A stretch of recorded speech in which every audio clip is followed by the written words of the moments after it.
अस्सलाम वालेकुम। मैं बिलानुमान बातों के सिलसिले में एक और बिलानुमान लेकर हाज़िर हूँ। मेरा नाम मोहम्मद अज़हर हफ़ीज़। मैं अपनी ज़िंदगी के मुशाहदात आपसे शेयर करता हूँ। मैंने अपनी पहली नुमाइश जो है ज़िंदगी के पहले साल ही कर दी। शायद 1990 में या 1991 में मैंने पहली फ़ोटोग्राफ़ी की नुमाइश हुनरकदा में कर दी, जो मेरी गलती थी। तस्वीरें मेरे पास शायद कुछ बेहतर हों, लेकिन उनके फ्रेम बहुत बुरे थे। जमाल शाह जी ने मुझे बड़ा गाइड किया, फिर मुझे एहसान कुरैशी साहब ने गाइड किया। फिर एहसान साहब ने मुझे एक नोट लिख के दिया मेरी उस नुमाइश पे कि जहाँ पे लोग देखना बंद कर देते हैं, वहाँ पे अज़हर हफ़ीज़ देखना शुरू हो जाता है। तो आई रियलाइज़ कि वो मुझे कह रहे हैं कि वहाँ से देखना शुरू करो, जहाँ से लोग देखना बंद कर देते हैं। और मैंने कोशिश की और मैंने वहाँ से देखना शुरू करने की कोशिश की, जिससे मेरी तस्वीरों के अंदर बेहतरी आती गई। सिर्फ़ 17 साल मैं सब्र से लगा रहा और 2007 में मैंने अपनी दूसरी एग्ज़िबिशन जो थी, ग्रुप शोज़ तो बहुत सारे किए, लेकिन दूसरी एग्ज़िबिशन की। उस वक़्त भी फ्रेमिंग मुझे शायद समझ नहीं आती थी। मैं फ्रेम वाले के साथ ही, जिस तरह वो कहता था ग्रीन फ्रेम लगा लें, रेड लगा लें, ऑरेंज लगा लें, यानी अगर एग्ज़िबिशन में 100 तस्वीरें हैं तो 100 रंग के फ्रेम हैं और 100 रंग की तस्वीरें। फिर आहिस्ता-आहिस्ता समझ आई और हमने अगली एग्ज़िबिशन से हमने फ्रेम्स को सादा कर दिया और एग्ज़िबिशन फिर अब तो हर साल ही मैं कर लेता हूँ। उसके रिज़ल्ट्स भी बड़े अच्छे आए। पहले मैं तस्वीरें बड़े फ़ॉर्मेट पे बनाता था, 20 inches by 30 inches, 30 by 40 inches, इस तरह डिफरेंट फ़ॉर्मेट की तस्वीरें बनाता था। 100 इंचेस तक की तस्वीरें भी बनाते थे। फिर उसमें से कुछ बिक जाती थीं, कुछ लोग हौसला अफ़ज़ाई के तौर पे मुफ़्त ले जाते थे, माशाल्लाह, अल्लाह उनका उन्हें जज़ाए खैर दे। और ये सिलसिला चलता रहा।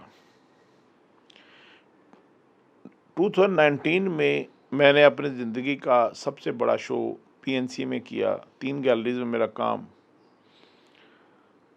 लगा रहा। आमना पटौडी साहबा का मैं बड़ा शुक्रगुज़ार था कि उन्होंने मुझे वहाँ पे काम करने का मौका दिया। हुआ ये कि मैं एक एग्ज़िबिशन गैलरी के पास गया तो उन्होंने मुझे बताया कि हम जो है 60,000 रुपीज़ इतने टाइम पीरियड का चार्ज करते हैं और हम आपसे 3 लाख रुपए इतने दिन के शो का चार्ज करेंगे और बाकी जो आपने खाना पिलाना है, सारा कुछ करना, वो आपने खुद करना है। तो मैंने सोचा कि एक प्राइवेट गैलरी को इतने पैसे देने हैं, तो बेहतर है कि मैं पीएनसी को दे दूँ पैसे। मैं उनके पास अपना कुछ डाटा लेकर चला गया, वो डाटा उनके सामने रखा, उन्होंने वो डाटा देखा। देखने के बाद जो मेरी रिक्वेस्ट थी, प्रपोज़ल था, उसको उन्होंने साइड पर रख दिया, फाड़ के फेंक दिया, आप समझे।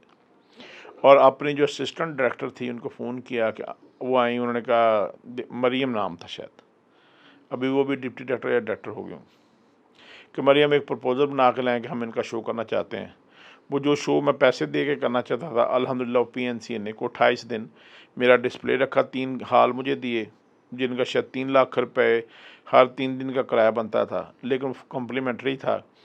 और हमने एक बहुत अच्छा शो किया जिसमें सारे एम्बेसडर्स आया, सारा मीडिया आया और मेरे बहुत मोहतरम और मेरे ज़िंदगी में बहुत एहसान है सरदार महमूद साहब, उन्होंने उस शो को ओपन किया और वो शो बड़ा अच्छा गया।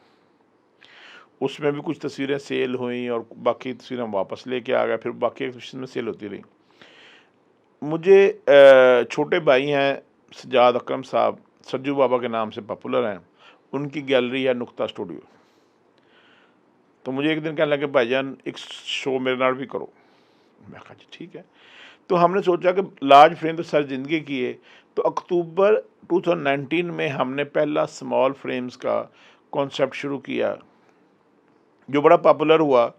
वो इतना पॉपुलर हुआ कि अभी तक कोई दूसरा वो वाली हरकत करने की कोशिश नहीं कर सका। हमने कुछ 200-300 तस्वीर लगाई और सेल की, बहुत कम प्राइस पे, क्योंकि अब हम उससे पैसे कमाना नहीं चाहते थे, आल्दो के मैंने पैसे कमाए और हमने उन तस्वीरों के रिपीट ऑर्डर्स भी किए। गैलरी ने भी पैसे कमाए, मैंने भी कमाए। फिर उसी सिलसिले में हमने फैसलाबाद में स्टोरी आर्ट गैलरी में शो किया 400 इमेजेस के साथ। फिर इसी तरह 400 इमेजेस के साथ हमने हमायल आर्ट गैलरी में शो किया। सारी गैलरी से हमें बहुत अच्छा रिस्पॉन्स आया और मैं बड़े फ्रेम्स का जो फ़ोटोग्राफ़र था, अब मैं स्मॉल फ्रेम्स में आ गया, क्योंकि अब मेरा मकसद चेंज हो चुका था। मैं ज़्यादा दीवारों पे अपनी तस्वीरें लगाना चाहता था, ना कि तस्वीरों से पैसे कमाना चाहता था। ये सिलसिला इतना अच्छा था कि अब बहुत सारे घरों में, तकरीबन 3-4 हज़ार घरों में मेरी तस्वीरें हैंग हैं। पहले भी हैं, जो पहली एग्ज़िबिशन में बड़े फ्रेम होते थे, और वो लोगों के लिए बड़ी कंफर्टेबल है। 1000-2000 रुपए की तस्वीर है, वो ले जाते हैं और ले जाकर अपने घर में डिस्प्ले कर लेते हैं, और जब भी कोई तस्वीर देखता है तो उसके लिए उस गैलरी से लोग फिर रब्ता करते हैं, वो तस्वीरें उन तक पहुँच जाती हैं। तो ज़िंदगी के मुख्तलिफ मराहिल थे। पहले हमारा ख़्याल था कि तस्वीर को बड़ा ब्लो अप करके बड़ा ब्लो अप किया, जिसके लिए नज़र आलम साहब थे, हाजी इकराम साहब हैं निस्बत रोड पे, इनलाजमेंट में वो बहुत अच्छे हैं। बहुत सारे लोग थे, जिस तरह हाजी फ़रत साहब थे, जो फ़ोटो गुड यूनियन के वहाँ पे हेड थे, अब वो कनाडा चले गए हैं। उनके भाई हाजी राहत का और मेरा साथ ऐसे था कि हम मुकाबले में क्रिएटिव तस्वीरें बनाते थे। हाजी राहत साहब माशाल्लाह अब यूनियन के सदर हैं, निस्बत रोड के। मैंने एक दिन उनको, किसी के कोई पैसों का मसला था, तो मैंने फ़ोन किया कि यार वो हाजी साहब, वो ना जो तस्वीरें हैं, उसने वो कैमरा ख़रीदा है, उसने कैमरा नहीं भेजा, पैसे ले लिए हैं, तो क्या करें? उन्होंने कहा अज़हर भाई एक दरख़्वास्त सदर यूनियन का नाम भेजें। तो मैं कहा भाईजान, पहले तो फ़रत भाई सदर होते थे, अब कौन सदर है जिसको भेजनी है? उन्होंने कहा आप मुझे तस्वीर लिख के ना व्हाट्सएप कर दें। मैं कहा सदर का नाम बता दें, शायद मैं जानता हूँ। और वो हेल्प कर रहे तो हँसने लगे, कहने लगे कि आपका छोटा भाई ही सदर है। तो इस तरह अब ये सारों के साथ, नासिर सईद साहब के साथ तकरीबन 32-33 साल का, 34 साल का साथ है। अब माशाल्लाह उनके बेटे आ गए हैं। फिर आगे जो अपना नईम साहब थे, उनका बेटा भी आगे आ गया है। इस पाकिस्तान फ़ोटोज़ वाले थे, उनका बेटा अब्दुल्ला भी आगे आ गया। इस तरह सारों की नेक्स्ट जनरेशनें आ गई हैं, और मेरी भी अगली जनरेशन जो है वो फ़ोटोग्राफ़ी में आती जा रही है। ये सिलसिला जारी रखेगा बिल अनवान के नाम से। आप लाइक कीजिए, सब्सक्राइब कीजिए। अस्सलाम वालेकुम।